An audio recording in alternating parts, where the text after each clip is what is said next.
अस्सलाम वालेकुम व्यूअर्स, कैसे हैं आप लोग। उम्मीद है कि आप सब खैर खैरियत से होंगे। मैं हूं मोहम्मद जुनैद और आज हम अपने चैनल पर मैथ्स के जिस टॉपिक को डिस्कस करेंगे वो है प्रोपोर्शनल डिवीजन। अच्छा, प्रोपोर्शनल डिवीजन जो है ये basically one of the application है of the ratio and proportion. Ratio and proportion को हम बहुत अच्छे तरीके से अपने प्रीवियस लेक्चर्स में डिस्कस कर चुके हैं, जिसमें हमने रेशो को भी समझा था, उसकी टर्म्स देखी थी, एंटीसीडेंट, कॉन्सिक्वेंट्स, फिर हमने कैसे रेशो निकाला जाता है वो सीखा था। प्रोपोर्शन को भी हमने अपने लेक्चर्स में डिटेल से डिस्कस किया था। वो व्यूअर्स जिनको रेशो और प्रोपोर्शन के बारे में समझना है, जानना है, तो वो हमारे रेशो एंड प्रोपोर्शन के लेक्चर्स हैं, उनको ज़रूर सुने। हमने उन लेक्चर्स का जो लिंक है वो भी अपने वीडियो डिस्क्रिप्शन में डाल दिया है। तो वो व्यूअर्स जिनको रेशो समझना है या प्रोपोर्शन समझना है तो वो हमारे जो अकॉर्डिंगली लेक्चर्स हैं वो ज़रूर सुने। चले अभी हम बढ़ते हैं प्रोपोर्शनल डिवीजन की तरफ। तो सबसे पहले तो हम समझते हैं कि ये प्रोपोर्शनल डिवीजन होता क्या है। तो जैसे कि नाम सजेस्ट कर रहा है, डिवीजन डिवाइड करना, ठीक है, और प्रोपोर्शनल यानी प्रोपोर्शनली डिवाइड करना। तो किसी भी क्वांटिटी या अमाउंट को अगर हम प्रोपोर्शनली डिवाइड करें, according to its desire ratio divide करें, तो हम इसको क्या कहेंगे, प्रोपोर्शनल डिवीजन। दोबारा से सुन ले, मैं क्या कह रहा हूँ। मैं कह रहा हूँ कि अगर किसी सर्टेन क्वांटिटी या अमाउंट को आप अपने अकॉर्डिंग टू डिजायर रेशो जो है वो डिस्ट्रीब्यूट करें तो इसको हम क्या कहेंगे, प्रोपोर्शनल डिवीजन, ठीक है ना। इसको हम फेयर डिवीजन भी कहते हैं। क्यों? क्योंकि हम इसमें अकॉर्डिंग टू डिजायर रेशो जो है वो उसको डिवाइड कर रहे होते हैं जो एक्चुअल अमाउंट है। बेसिकली हम क्या करते हैं, हम एक सर्टेन क्वांटिटी या रिसोर्स को मुख्तलिफ लोगों के दरमियान according to their entitlement divide करते हैं। इंटाइटलमेंट कैसे पता लगता है, इंडिकेट होता है according to the desire ratio.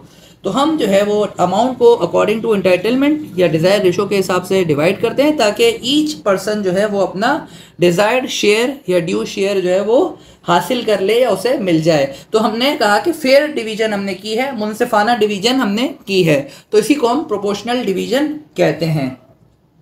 Clear है व्यूअर्स आपको प्रोपोर्शनल डिवीजन का कंसेप्ट। मजीद इसको समझने के लिए हम एक एग्जाम्पल लेंगे और इन्हीं डेफिनेशन की टर्म्स को लेते हुए हम उस एग्जाम्पल को सॉल्व करेंगे, ठीक है व्यूअर्स। चलें हम मजीद अपने आगे एग्जाम्पल की तरफ बढ़ते हैं, ठीक है ना।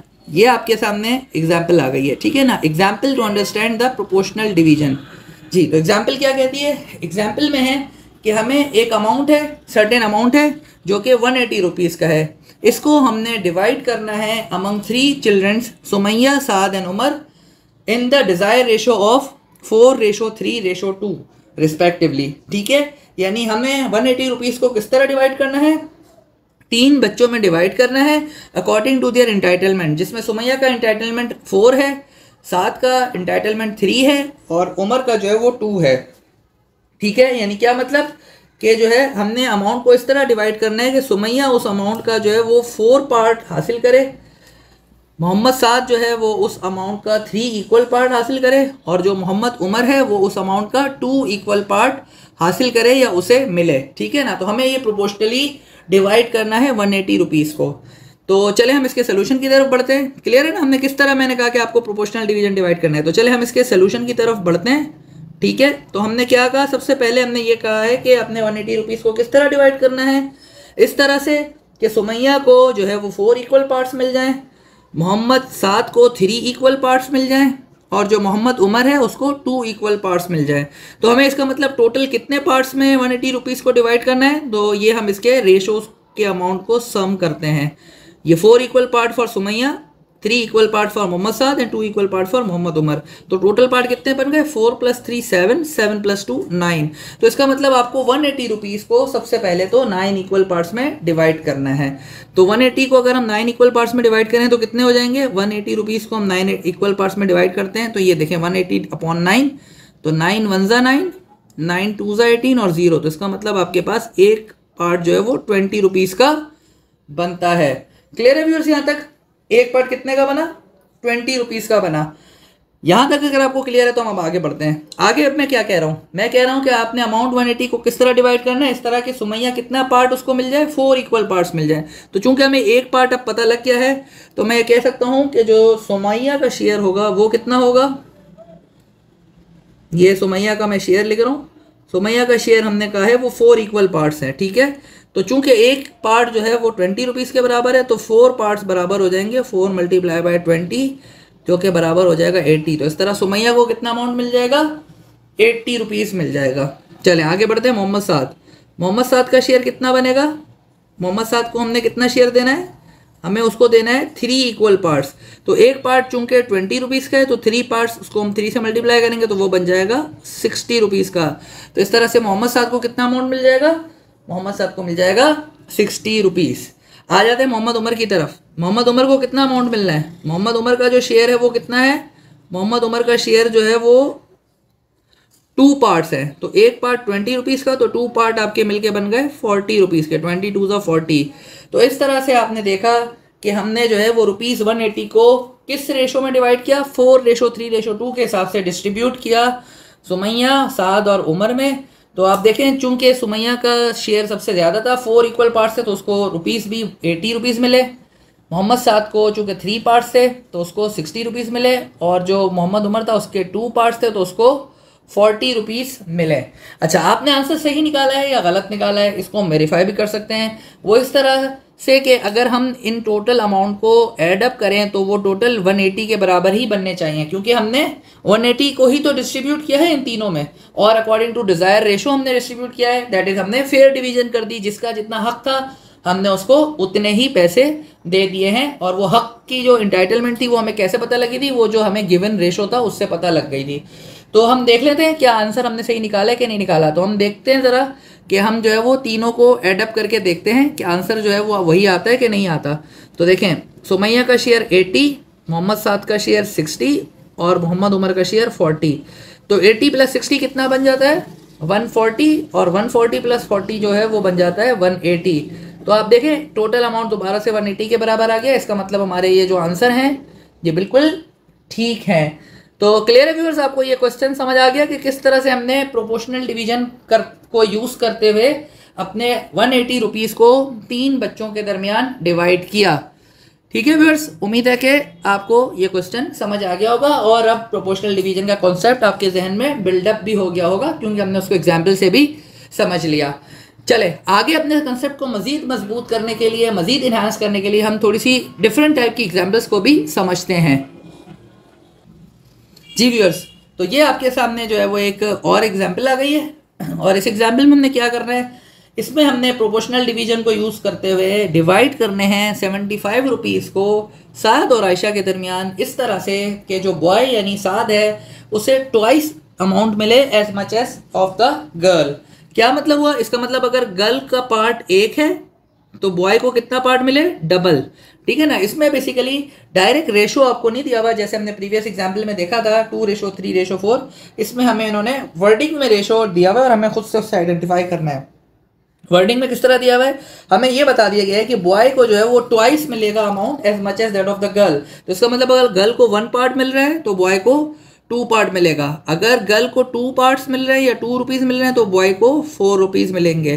तो आप देख रहे हैं 2:4, 1:2, और अगर गर्ल को 3 मिल रहा है तो बॉय को कितना मिल जाएगा, उसका डबल यानी 6। तो अगर हम इनको लोवेस्ट टर्म पर रिड्यूस करें 2:4, तो हम अगर 2 से इन दोनों टर्म्स को डिवाइड करते हैं तो ये दोबारा से 2 1 2 और 2 2 4। सिमिलरली इसको भी अगर हम लोवेस्ट टर्म पर रिड्यूस करते हैं तो 3 1 3, 3 2 6 आ जाएगा। तो बेसिकली ये इक्विवेलेंट रेशोज हैं। वंस अगेन इक्विवेलेंट रेशो को हमने अपने प्रोपोर्शन के लेक्चर में डिस्कस किया हुआ है, तो जिनको इक्विवेलेंट रेशो के बारे में डिटेल जाननी है तो वो हमारे इस प्रोपोर्शन के लेक्चर को सुन सकते हैं। तो बहरहाल हमने यहाँ ये देखा कि जो है वो रेशो 1:2 ही आ रहा है। ठीक है ना। तो इसका मतलब ये है कि हमारे पास जो साद और आयशा के दरमियान अमाउंट डिस्ट्रीब्यूट होना है वो 1:2 के तरह से होना है, जिसमें आयशा का पार्ट 1 होगा, और चूँकि बॉय को ट्वाइस मिल रहा है तो इसलिए उसका रेशो में पार्ट जो होगा वो 2 होगा। तो यहाँ तक हमने रेशो डिटरमिन कर लिया।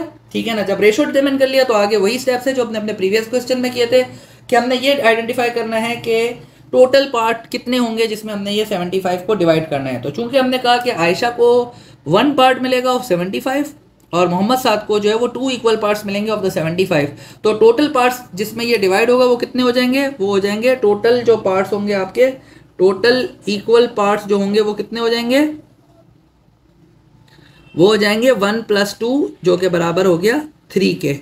ठीक है ना। तो इसका मतलब आपको 3 इक्वल पार्ट्स में पहले तो डिवाइड कर लेना है ₹75 को। तो 75 को जब आप 3 इक्वल पार्ट में डिवाइड करना चाहेंगे तो हम क्या करेंगे, 75 को 3 से डिवाइड कर देंगे। तो जब डिवाइड करेंगे तो देखें 3 का टेबल पढ़ेंगे तो 3 2 6, रिमाइंडर 1 बचा और यहाँ 15 बन गया, तो 3 5 15। तो इसका मतलब एक पार्ट बन गया आपका ₹25 का। Clear viewers. तो आपके पास एक चीज़ तो सामने आ गई कि ₹25 जो है वो एक पार्ट के बराबर है। तो अब हमने कहा कि आयशा को कितना अमाउंट मिलना है, आयशा को जो मिलना है अमाउंट वो मिलना है 1 पार्ट। तो 1 पार्ट मीन्स ₹25। क्लियर है व्यूअर्स। तो आयशा को तो मिल गया ₹25, जबकि जो 7 का शेयर है वो कितना है, 7 का शेयर जो है वो ट्वाइस है ऑफ दैट ऑफ आयशा। तो आयशा का जो शेयर है वो है 25, तो 7 का उसका जो है अमाउंट ट्वाइस हो जाएगा। तो 25 को हमने 2 से मल्टीप्लाई किया, यानी कि 7 को मिल जाएंगे ₹50। तो इस तरह 7 का शेयर आपका 50 हो गया। तो हमने 75 को प्रोपोर्शनली डिवाइड कर दिया 7 और आयशा के दरमियान। किस रेशो में, 1:2 में, यानी कि जितना भी रेशो, जितना अमाउंट गर्ल का है उससे डबल जो है वो बॉय को मिल रहा है। और हम देख भी रहे हैं आयशा को 25 मिला है तो उसका डबल 50 7 को मिल गया है। वंस अगेन आंसर को हम वेरीफाई करना चाहें कि क्या हमने सही निकाला है, तो हम आयशा और 7 के शेयर को ऐड अप करके देख लें। अगर उसका आंसर 75 आ रहा है तो दिस मीन्स हमने बिल्कुल सही आंसर निकाला है। तो 25 + 50 को आप ऐड करके देख सकते हैं, आंसर जो है वो 75 ही आता है। तो दिस मीन्स कि ये सही आंसर है। क्लियर है व्यूअर्स यहाँ तक। चले, जब ये आपको क्लियर हो गया क्वेश्चन, तो अब हम तीसरे सवाल की तरफ बढ़ते हैं, जो मजीद थोड़ा सा ट्रिकी क्वेश्चन है। चलें व्यूअर्स, ये आपके सामने जो है वो तीसरा क्वेश्चन स्क्रीन पर है। क्या कहते हैं, कह रहे हैं कि डिवाइड करना है आपने ₹140 को 3 पर्सन्स के दरमियान, जिनको उन्होंने A, B और C का नाम दिया हुआ है, और इस तरह से डिवाइड करना है कि A जो है, ठीक है ना, उसके पास कितना अमाउंट हो, twice as much as of B, यानी कि A के पास अमाउंट जो है वो B से डबल होगा, और B के पास कितना हो, twice as much of C, यानी कि B के पास जो अमाउंट होगा वो C का डबल हो। तो आप देख रहे हैं व्यूअर्स, यहाँ आपको डायरेक्ट रेशो नहीं दिया हुआ, ठीक है ना, यहाँ आपको डायरेक्ट रेशो के फॉर्म में नहीं दिया हुआ कि कितने अमाउंट में डिस्ट्रीब्यूट करना है, लेकिन आपको ये बता दिया गया है कि किसके पास कितना अमाउंट होगा, और उसका रेशो या प्रोपोर्शन आपको बता दिया कि A के पास ट्वाइस ऑफ B है और B के पास ट्वाइस ऑफ C है। ठीक है व्यूअर्स। तो अब हम इसमें सबसे पहले ये आइडेंटिफाई करते हैं कि सबसे कम अमाउंट किसके पास बन रहा होगा। तो बज़ाहिर आपको इससे समझ आ जाना चाहिए, मैं आपको एक्सप्लेन भी कर देता हूँ। हमने कहा कि A के पास कितना अमाउंट है, डबल है ऑफ B, यानी कि B के मुकाबले में A के पास डबल अमाउंट है। तो इसका मतलब A का अमाउंट B से तो ज़्यादा हो गया। अच्छा, और B के पास कितना है, B के पास डबल ऑफ C है, यानी B के पास जो अमाउंट है वो C से डबल है, तो C से 2 गुना ज़्यादा है। तो A का अमाउंट B से ज़्यादा है और B का अमाउंट C से ज़्यादा है। तो इसका मतलब सबसे कम अमाउंट किसके पास होगा, C के पास होगा, इसलिए कि B के पास जो है वो C से 2 गुना ज़्यादा अमाउंट है, ठीक है ना। तो B जो है वो C से ग्रेटर हो गया, और A के पास तो B से भी ज़्यादा है, ठीक है ना। तो इसलिए C जो है वो हम सबसे कम हुआ। तो हम अज्यूम कर लेते हैं जो सबसे कम क्वांटिटी अमाउंट है जो C के पास है, हम कहते हैं कि सपोज कि जो क्वांटिटी C के पास है, सपोज के जो C के पास अमाउंट है वो है x रुपीज़ है, ठीक है ना। अच्छा जी, हमने अज्यूम कर लिया कि C के पास जो अमाउंट है वो x है। तो अब हम कह रहे हैं कि B के पास कितना अमाउंट है, twice as much of C। तो इसका मतलब कि जो B का शेयर है वो कितना है, B का शेयर जो है वो ट्वाइस ऑफ C है, और C के पास कितना अमाउंट है, x अमाउंट है जो हमने अज्यूम किया हुआ है, ठीक है ना। तो इसका मतलब जो B का शेयर है वो कितना है, B का शेयर जो है वो आपका आ गया 2x के बराबर। क्लियर है व्यूअर्स यहाँ तक कि B का अमाउंट कितना आ गया, 2x। ये थोड़ा ट्रिकी क्वेश्चन है, इसीलिए मैं आपको बड़े तसल्ली से और आराम से समझा रहा हूँ, ठीक है। अच्छा, अब हम आते हैं A की तरफ। A का शेयर कितना है, A का शेयर मैंने कहा है कि वो है ट्वाइस ऑफ B शेयर, और B का शेयर कितना है, B का शेयर मैंने आपको बता दिया कि B का शेयर जो है वो कितना है, 2x है। तो हमने यहाँ 2x लिख दिया। तो इसका मतलब A का शेयर किसके बराबर आ गया, 2 × 2x, तो ये बन गया आपका 4x। तो इस तरह A का शेयर भी हमारे पास in the form of x आ गया, दैट इज 4x। तो इसका मतलब अगर मैं जेनरिक टर्म में बात करता हूं तो मैं ये कह सकता हूं कि C के पास जो शेयर है वो है x रुपीज़ का, B के पास जो शेयर है वो है 2x रुपीज़ का, और जो A के पास शेयर है वो है 4x रुपीज़ का।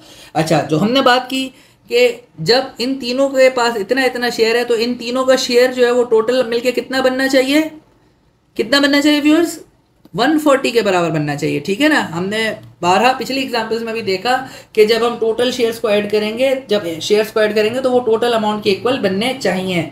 तो इसका मतलब मैं ये कह सकता हूँ कि सी का शेयर प्लस बी का शेयर और प्लस ए का शेयर ये किसके बराबर हो रहेगा, 140 रुपीज़ के बराबर होना चाहिए। ठीक है व्यूअर्स, यहाँ तक बात आपको क्लियर है कि जो है वो शेयर्स को हमने किस तरह से डिवाइड किया है। ठीक है, तो हम अब ये एल्जेब्रिक एक इक्वेशन बन गई, हम इसको सॉल्व कर लेते हैं। x प्लस 2x बनता है 3x और 3 प्लस 4x बन जाएगा 7x। तो 7x बराबर आ गया 140 के। और जब हम इसमें x की वैल्यू निकालेंगे तो यहाँ 7 जो है वो x के साथ मल्टीप्लाई हो रहा है, तो यहाँ जाके क्या हो जाएगा, यहाँ जाके वो डिवाइड हो जाएगा। तो x किसके बराबर आ जाएगा, 140 डिवाइड बाय 7। सिंप्लीफाई कर लेते हैं। ठीक है, तो 7 1 ज़ा 7, 7 2 ज़ा 14 और 0। तो इसका मतलब x बराबर आ गया 20 के। x बराबर आ गया 20 रुपीज़ के। तो इसका मतलब जो c का शेयर है वो हमारे पास आ गया। c शेयर चूंकि x के बराबर था, c शेयर जो है वो बराबर था x रुपीज़ के और x आपके पास आ गया 20 रुपीज़ के। तो आपको इस तरह से c का शेयर पता लग गया। क्लियर है व्यूअर्स, याद लगा आपको कि c का शेयर किस तरह पता लगा। अच्छा जी, अब आते हैं हम b के शेयर की तरफ। तो b का शेयर मैंने क्या कहा था, हमने इक्वेशन बनाई थी कि b का शेयर बराबर है ट्वाइस ऑफ c के। ठीक है ना, b का शेयर किसके बराबर था, ट्वाइस ऑफ c के। तो हमने कहा था कि b का शेयर बराबर था 2x के। अब चूंकि हमें x पता लग चुका है 20 है, तो b का शेयर निकालना हमारे लिए कोई मुश्किल बात नहीं होगी। b शेयर बराबर हो जाएगा 2x means 2 multiply by 20 is equal to 40। तो इसका मतलब आपका b का शेयर कितना हो गया, 40 रुपीज़ हो गया, जो कि ट्वाइस ऑफ c है। क्लियर है व्यूअर्स, यहाँ तक b का शेयर आपने निकाल लिया। चले अब मजीद आगे बढ़ते हैं a के शेयर की तरफ। तो a के शेयर की इक्वेशन मैंने क्या बनाई थी, a का शेयर था twice of b, twice of b। ठीक है, जो कि 2x था। तो आंसर हमारे पास आया था 4x। तो x की वैल्यू चूंकि हमें पता लग चुकी है वो है 20। तो इसका मतलब a का शेयर कितना बन जाएगा, a का शेयर बन जाएगा आपका 4x विच मीन्स के 4 multiply by 20 is equal to 80 rupees. तो देख लें हम, a का शेयर जो है वो ट्वाइस ऑफ b हो गया, b का 40 था तो a का 80 रुपीज़ बन गया। तो व्यूअर्स, इस तरह हमने 140 रुपीज़ को बड़े फेयर तरीके से डिवाइड किया among a, b and c। और इस तरह से कि जो कंडीशन थी कि a के पास twice of that of b है, तो हम देख रहे हैं कि a के पास b के डबल है और b के पास जो है वो ट्वाइस ऑफ c है। तो c के ट्वाइस कितने होते हैं, c के ट्वाइस 40 होते हैं। c का 20 है तो उसका ट्वाइस 40 है। तो इस तरह जो क्वेश्चन की कंडीशन थी वो हमने मीट की और हमने शेयर्स भी आइडेंटिफाई कर लिए कि a को कितना मिलेगा, b को कितना मिलेगा और c को कितना मिलेगा। आंसर को ऐड करके भी आप चाहें तो देख सकते हैं 80 प्लस 40 120 और 120 प्लस 20 140, जो कि इक्वल एक्चुअल अमाउंट के आ गया 140 रुपीज़ के है। तो इस तरह हमने इन तीनों के शेयर्स ए, बी और सी के निकाल लिए और प्रोपोर्शनल डिवीजन के मेथड से निकाले। तो उम्मीद है व्यूअर्स कि आपको आज का लेक्चर अच्छा लगा होगा, पसंद आया होगा और समझ भी आ गया होगा। ठीक है व्यूअर्स, तो जो है अगर आपको आज का लेक्चर अच्छा लगा है तो आप इस लेक्चर को अपने फ्रेंड्स के साथ ज़रूर शेयर कीजिए और हमारे चैनल को अगर आपने सब्सक्राइब नहीं किया हुआ तो सब्सक्राइब भी ज़रूर कीजिए ताकि आगे की जब वीडियोस अपलोड हों तो उसकी नोटिफिकेशन भी आपके पास आ जाए। चलिए व्यूअर्स, अपना बहुत ख्याल रखिएगा। अस्सलामु अलैकुम।